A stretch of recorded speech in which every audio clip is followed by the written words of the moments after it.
Hello everyone, అందరికీ నమస్కారం. ఈరోజు నేను ఈ వీడియోలో పూజా రూమ్ టిప్స్ చూపించబోతున్నాను. ఫస్ట్ టిప్ వచ్చేసి అగరబత్తులు ఉంటాయి కదా, వాటిని మనం కొంచెం వాటర్తో తడి చేసుకొని వెలిగించుకుంటే మనకి చాలాసేపు వెలుగుతుంది. అలాగే సువాసన కూడా మంచిగా ఉంటుంది. ఒకసారి ట్రై చేసి చూడండి ఈ టిప్ని. ఒకవేళ ట్రై చేస్తే నాకు కమెంట్ చేయండి, వీటిలో ఏదన్నా ట్రై చేస్తే. టిప్ నెంబర్ 2 వచ్చేసి కర్పూరం కానీ ముద్ద కర్పూరం, ఏ కర్పూరమైనా మనకి చెమ్మొస్తుంటుంది. అలాగే తొందరగా కరిగిపోతూ ఉంటాయి కదా, అలా కరిగిపోకుండా ఉండడానికి 4 కానీ 5 కానీ లేదా కొన్ని మనం ఎన్నైతే కర్పూరాలు ఉంటాయో కర్పూరాన్ని బట్టి మనము మిరియాలు వేసుకొని బాక్స్లో పెట్టుకుంటే మనకి కర్పూరం అనేది స్మెల్ పోదు, కరిగిపోకుండా కూడా ఉంటాయి. థర్డ్ టిప్ వచ్చేసి మ్యాచ్ బాక్స్ గురించి. మ్యాచ్ బాక్సెస్ మనకి చలికాలం వానాకాలంలో సరిగ్గా వర్క్ చేయవు కదా, అందు గురించి నేను టిప్ చెప్తున్నాను. పుల్లలన్నీ ఒక బాక్స్లో వేసుకొని అలాగే మ్యాచ్ బాక్సెస్ మనం ఏదైతే పేపర్ని యూస్ చేస్తామో అది క్యాప్కి అంటించుకోవాలి. డబుల్ గమ్ ప్లాస్టర్తో నేను రెండు అంటించుకుంటున్నాను డబుల్ గమ్ ప్లాస్టర్స్. వాటికి 2 పేపర్ స్టిక్కర్స్ అంటిస్తున్నాను, మ్యాచ్ బాక్స్వి. మనం ఎప్పుడైనా యూస్ చేసుకోవచ్చని. ఇలా అంటించుకొని మనం పూజా రూమ్లో పెట్టుకుంటే ఎప్పుడైనా యూజ్ చేసుకోవచ్చు. అలాగే ఎక్స్ట్రా 2 కూడా పెట్టుకుంటున్నాను నేను match box papers. Fourth tip వచ్చేసి బియ్యం ఏవైనా తీసుకోండి మీరు. రైస్లో కొంచెం పసుపు, కొద్దిగా ఆవు నెయ్యి,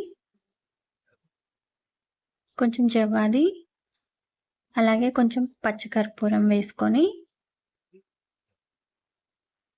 మనం అక్షింతలుగా రెడీ చేసుకుంటే ఇవి ఎన్ని రోజులైనా పాడవవు, అలాగే మంచి సువాసన గలగా ఉంటాయి. ఫిఫ్త్ టిప్ వచ్చేసి మనం హారతి ఇస్తాం కదా, అది కాస్త నల్లగా అవుతుంది. అలాగే మనకి హారతి ఎక్కువసేపు ఇస్తే మనకి వేడైపోయి చేయి కాలుతుంది కదా, అలా కాలకుండా ఉండడానికి ఒక మట్టి పాత్రది దీపం తీసుకున్నాను నేను. ఆ దీపంలో మనం కర్పూరం వెలిగించుకుంటే మనం ఎన్ని కర్పూరాలైనా వెలిగించుకోవచ్చు, ఎంతసేపు అయినా స్వామివారికి అమ్మవారికి హారతి ఇవ్వచ్చు. సిక్స్త్ టిప్ వచ్చేసి కుంకుమలో 2 లవంగాలు వేసి పెట్టుకుంటే మనకు పురుగు పట్టదు, అలాగే ఫ్రెష్గా ఉంటుంది. కొద్దిగా కుంకుమ తీసుకొని సపరేట్గా మనం దేవుళ్ళకి కుంకుమ బొట్టు పెట్టుకోవడానికి కొంచెం జవ్వాది,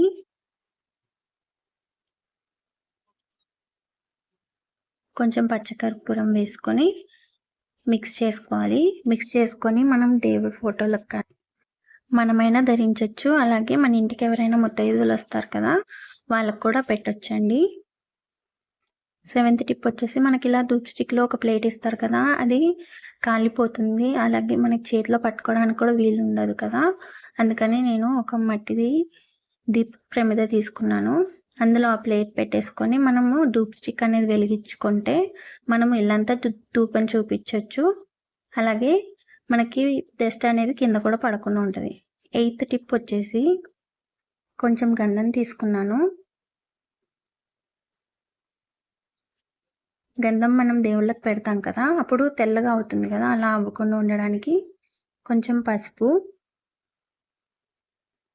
కాస్త జవ్వాది, కొంచెం పచ్చకర్పూరం వేసుకుంటున్నాను.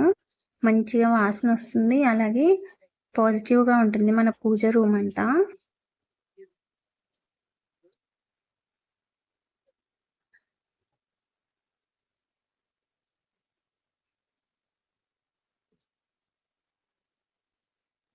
మీరు ఏ కర్పూరమైనా యూజ్ చేయవచ్చు. అలాగే కొద్దిగా వాటర్ వేసుకొని మిక్స్ చేసుకుంటున్నాను.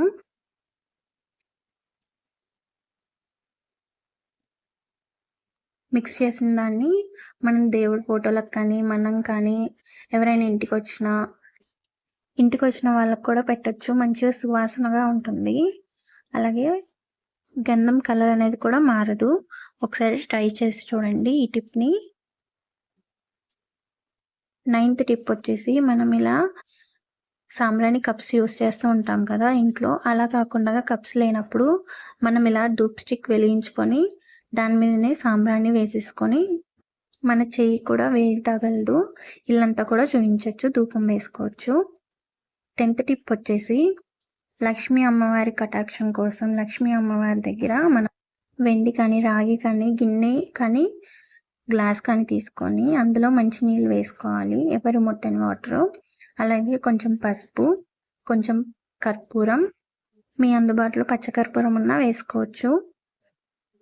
అలాగే కొంచెం గంధం, కొంచెం జపాది,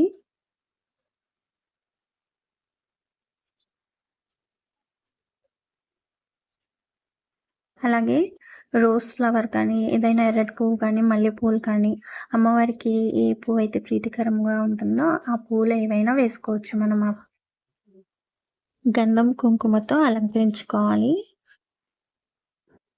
ఈ పాత్రని మనము అమ్మవారి ఫోటో ముందు పెట్టుకోవాలి. కొద్దిగా అక్షంతలు కూడా వేసుకుంటున్నాను.